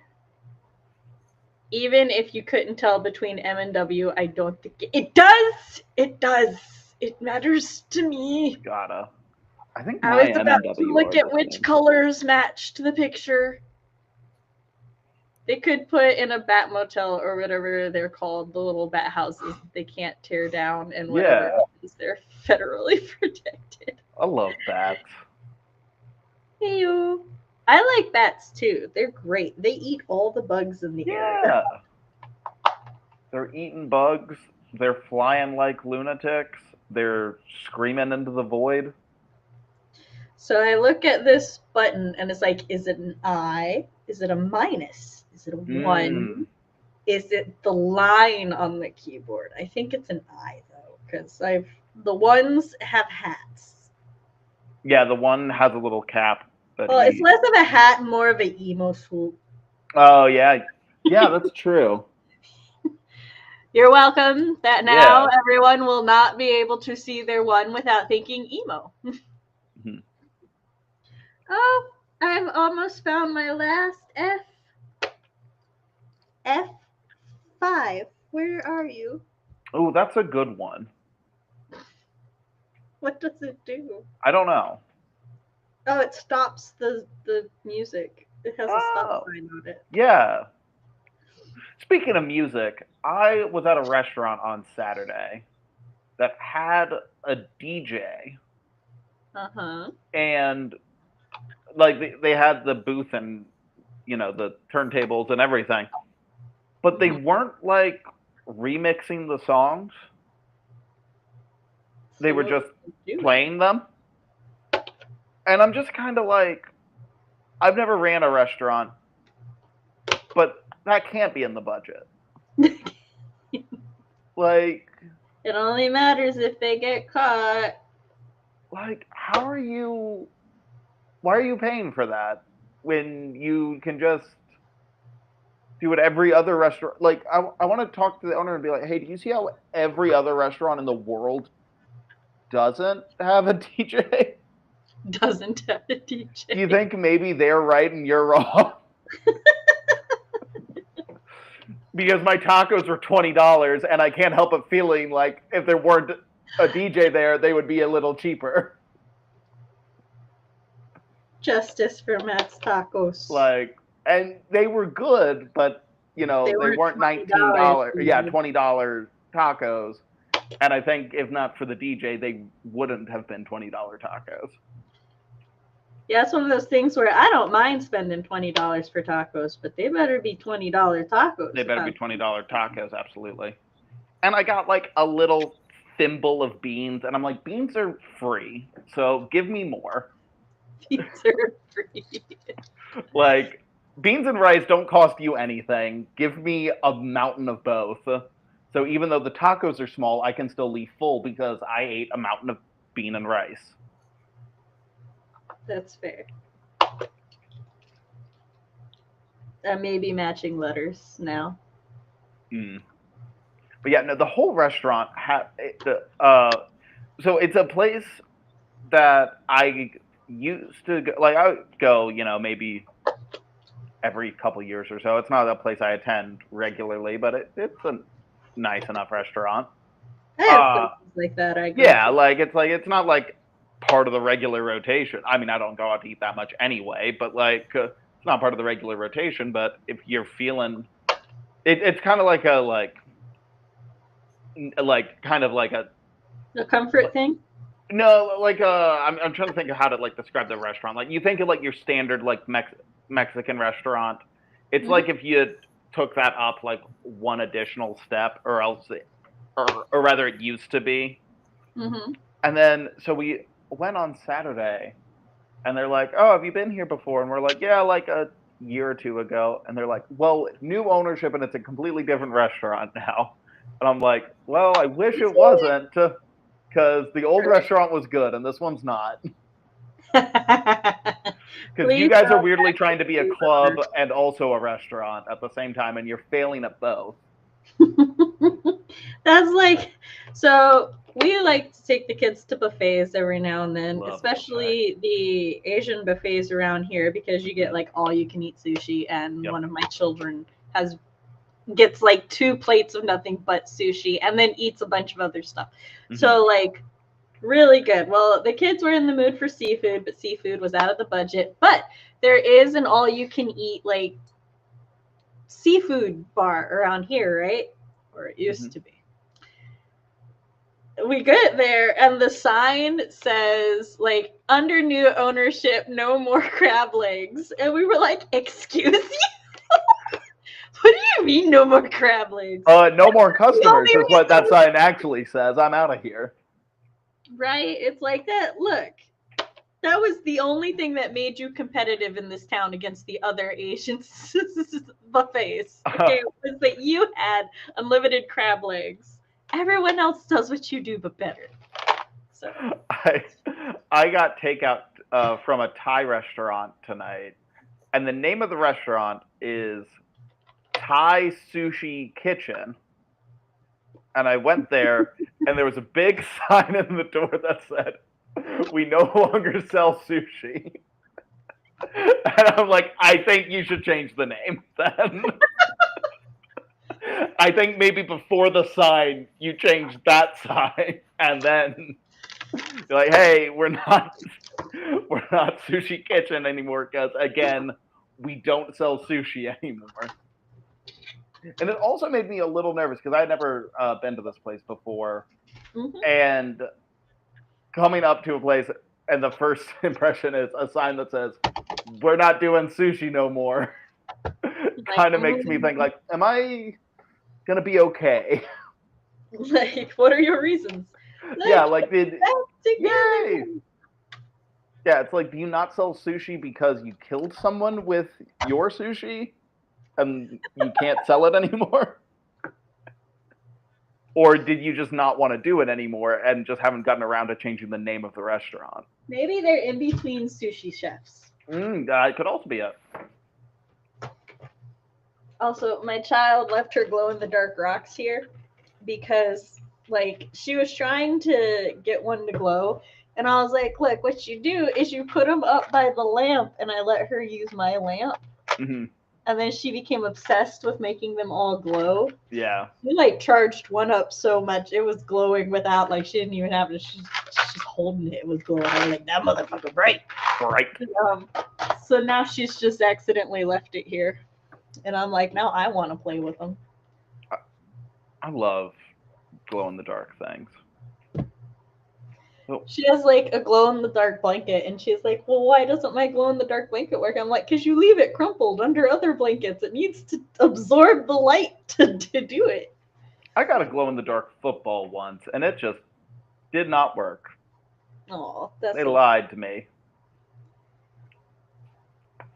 Because I really wanted to play football at night, and it didn't work. Breaking your dreams. Yeah. Yes, as you can see, I had this up so that I could. Yeah, you had the key.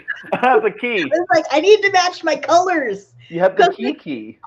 Yeah, like to the controls were almost identical, except like one is a slightly lighter blue, and I'm like, oh shit, did the lighter blue go on the left or the right? Yeah. Because it matters to me. Okay, no, I put it on right. I was like, what do you mean the M is very pointy? But no, I did it correctly. Based on the colors, the W is bluer. This is what sub-thresholds look like, y'all. Sub-thresholds? Sub-thresholds are when you have, like... So I have OCD, but I only have a sub-threshold of OCD, which means I don't have OCD strong enough for it to actually, like, super impact my life, so I could never be diagnosed with it. But it is still... I still definitely have these compulsive things that I have to do, or it causes me great anxiety and distress. Right. Gotcha. So, like, when I thought I put my shift keys in the wrong spot, I was genuinely it's like about that. Like, does it matter? No. They would still function. But it would bug the fuck out of me forever. Feel that. Like, these arrow keys are almost identical, but they're slightly different shades. Oh, yeah, no, that has to be correct. No, I cannot.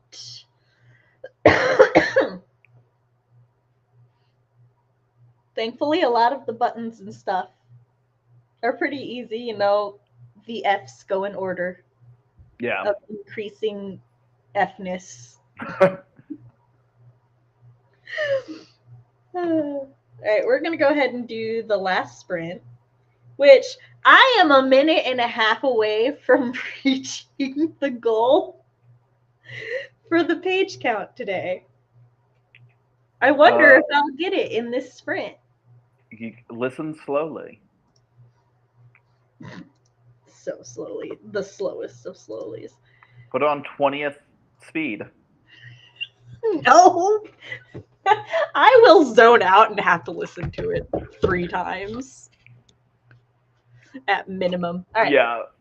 3, 2, 1, go.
We're back.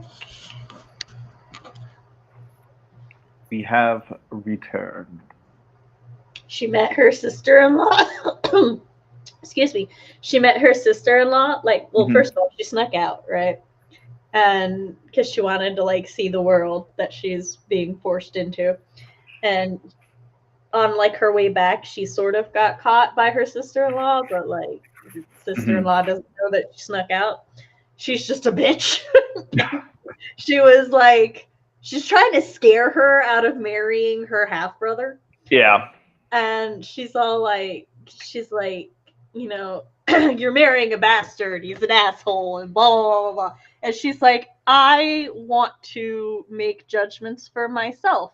So the sister-in-law uses telekinesis to smack the glasses off the girl. Hell yeah. And she's all like, or she's basically like, this is nothing compared to what he's going to do to you in private. And I'm like, I don't think that's true. But Yeah. And then our girl, she just picks her glass, like she wipes the blood from her nose, puts her glasses back on, and she's all like, it's not like I have a choice. Yeah, like, why are you being like this? I didn't choose to do any of this. So the sister-in-law smacks the glasses off her with her telekinesis again.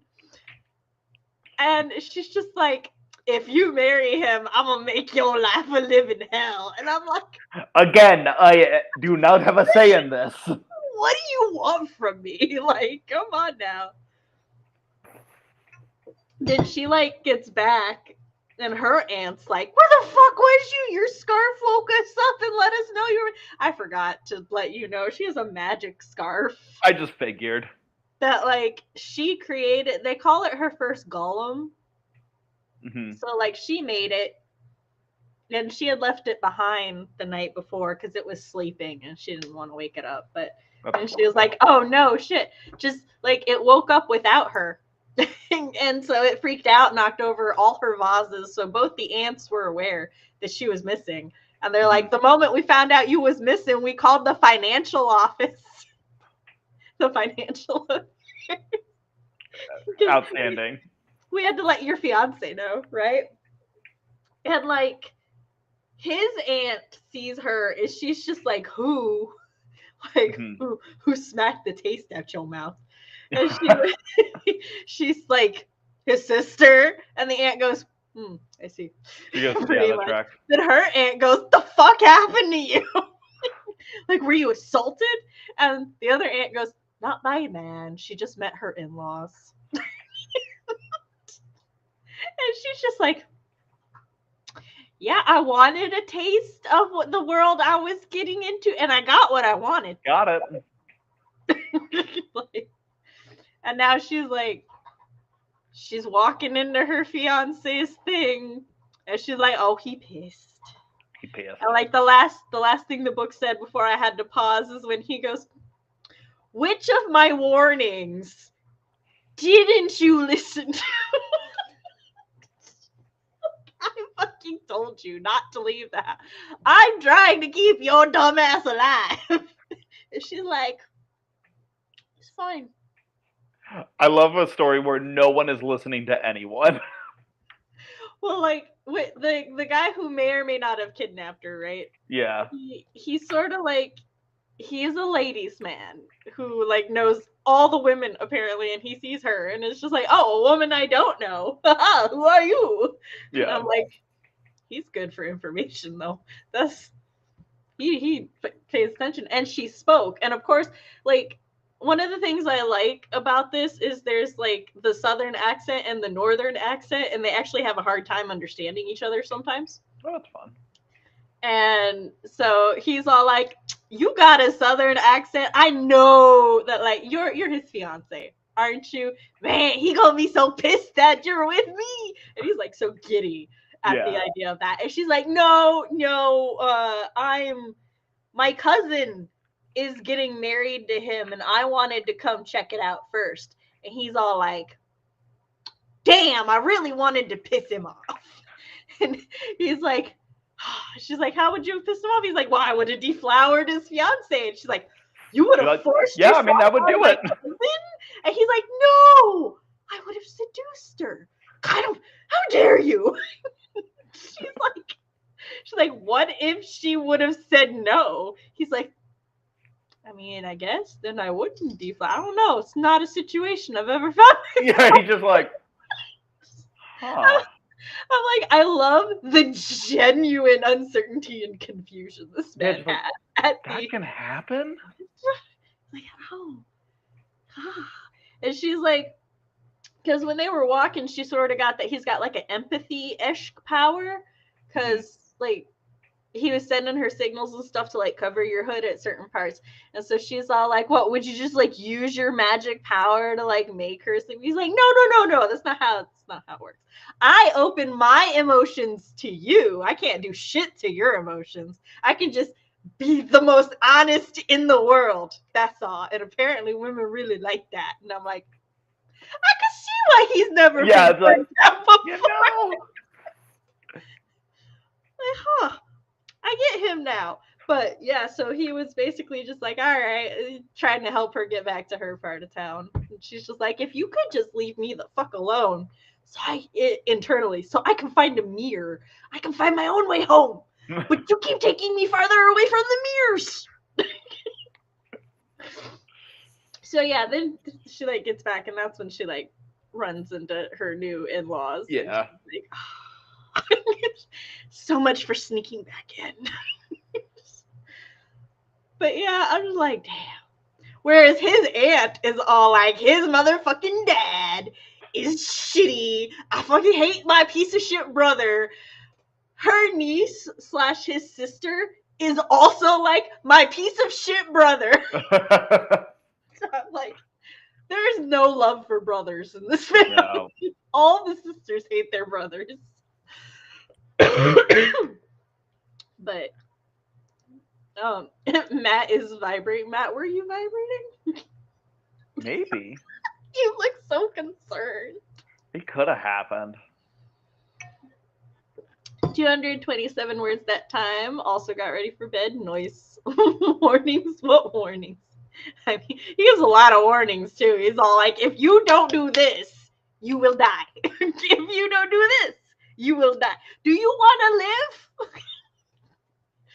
He's like, if you come to the north with me, you're not gonna survive. You're gonna freeze to death, or someone gonna murder you. And she's like, I ain't got a choice. I gotta go north with you. And he's like, you never listen to me. That is such a funny existence for her. That every person in her life is going, why are you doing this? And she goes, again, I don't want to. I don't want to. I wish I wasn't. The book I'm being forced. The book literally starts out with her talking to her godfather / uncle, whom is the person she's closest to in the world. He's like, he owns the museum that she helps take care of. And she's like, hey, so I need access to your archives. And he's like, but why? And she's like, so I can research my future husband. And he's like, you're not marrying the barbarians from the north. And she's like doing the dishes. She's all like, if I could research to know their history and shit. And he's like, why would you decide to do this? Blah, blah, blah. He's like really trying to talk her out of it. And she's like, I don't have a choice. The elders told me I have to. And then he's like, tries to backtrack a little bit. Yeah. Let me go get to the it'll be fun. You'll have a good time. What is that word, warning? And honestly, things that she wishes she could do. The only warning she has not heeded yet is when he's like, don't leave the house. Because he was like, make friends with my aunt. She's your best ally. So the first thing she did the next morning when his aunt, she was like, hey, so let's get to know each other. Let's hang out. Let's talk. You like to sew? We can talk about that. She's like, he told me that you were like my greatest ally. And she's like, yeah, I am. I love him like a son. I assume he loves me like a mother. Let me tell you about his hoe daddy.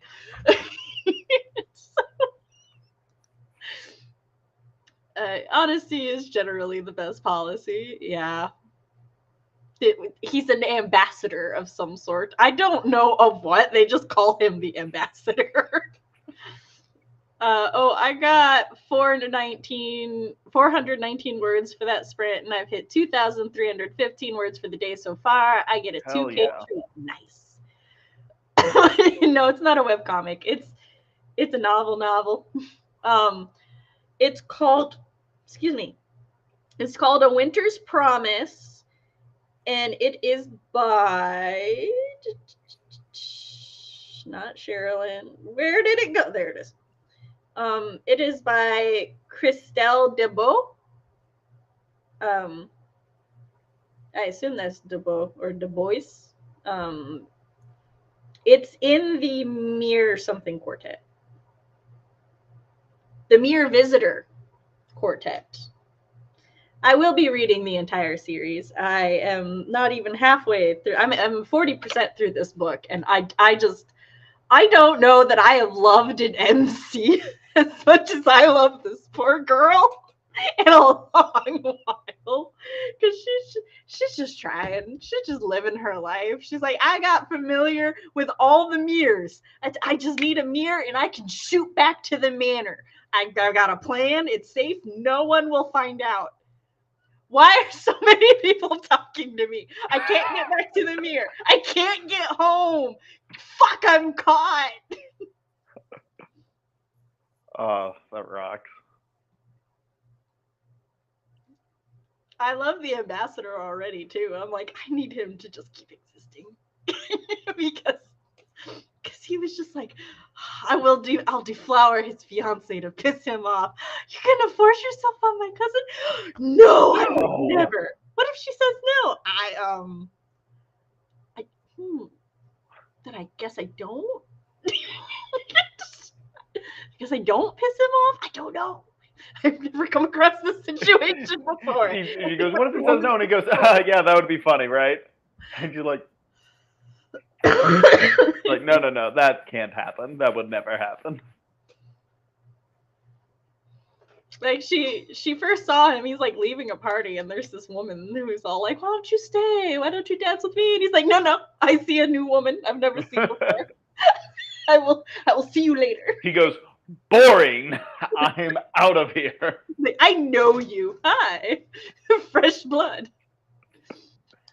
And it feels very much like he doesn't hate Thorn. Yeah. They're just, I don't know, they just want to piss each other off. He's also like, I think he's part of a clan whose like powers. No, okay. They were in the territory of a clan whose powers are like illusion magic. Mm-hmm. Like illusions that are so like fucking realistic, but they're not real, because she like tries to take her like cloak off and he's like, no, you will freeze if you do that. He's like, that sun is fake. This warmth is fake. This is just a desolate shit land. Stop doing that. And she's like, I don't understand. And he's like, that's fine. I know you're not from here.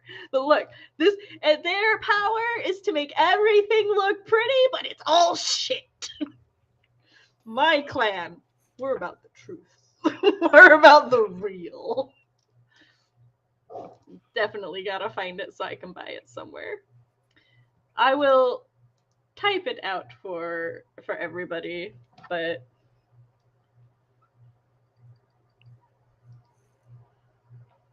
A winter, if I spell winter right, A Winter's Promise.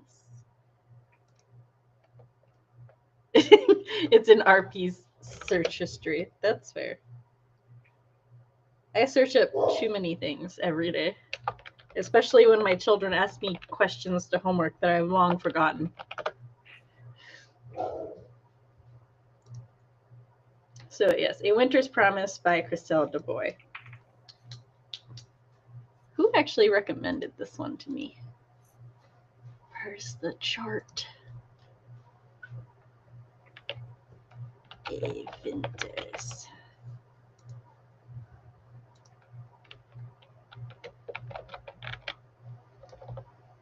I keep wanting to put the apostrophe after the T So it's a winch.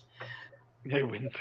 Of course, Violet's the one who recommended it. Mars and Violet have a like 95% rating for books I will thoroughly love. So Violet's the one who introduced me to the Barbarian series. Oh yeah. I became obsessed with for a while. But yes. Well, it's 3 hours. It's been 3 hours. Yep, 3 fingers. So I had to count my This fingers. many. So we should wrap it up. I'm probably gonna go lay in my bed, play merge games while I listen to more of this book because my painkillers just wore off. And I know this because somebody just took an icicle to my brain. As a side note, real quick, because I just connected that. Tell me you have chronic migraines and are raising children without telling me. I'll go first. My daughter came up to me the other day and she goes, "Mom, I have a headache. Can I have some medicine?" And I go, "Describe it to me." She stops and she goes, "The ice pick." And I thought about it. Most children would not just have a readily available variety of ways to describe their head pain. Yeah. Because we've got the ice pick, the squeeze, and a couple others. The ice pick, the squeeze. Because that's how it makes your head feel. Yeah. So, and I have different medication for each of these. So, but Wednesday, let me check. I just posted my schedule. Wednesday, Whip Wednesday will be on my channel this week. CB and my next book talk will be the 10th. We're reading The False Prince. That's her pick. So, yeah. Excuse me. Matt's my guest for the next 2 Mondays. Next Monday's a write-in, then onward. Which I will probably rewatch that day because I'm working a convention the weekend before. But yeah, so thanks for joining us, and we'll see y'all next time. Bye. Goodbye.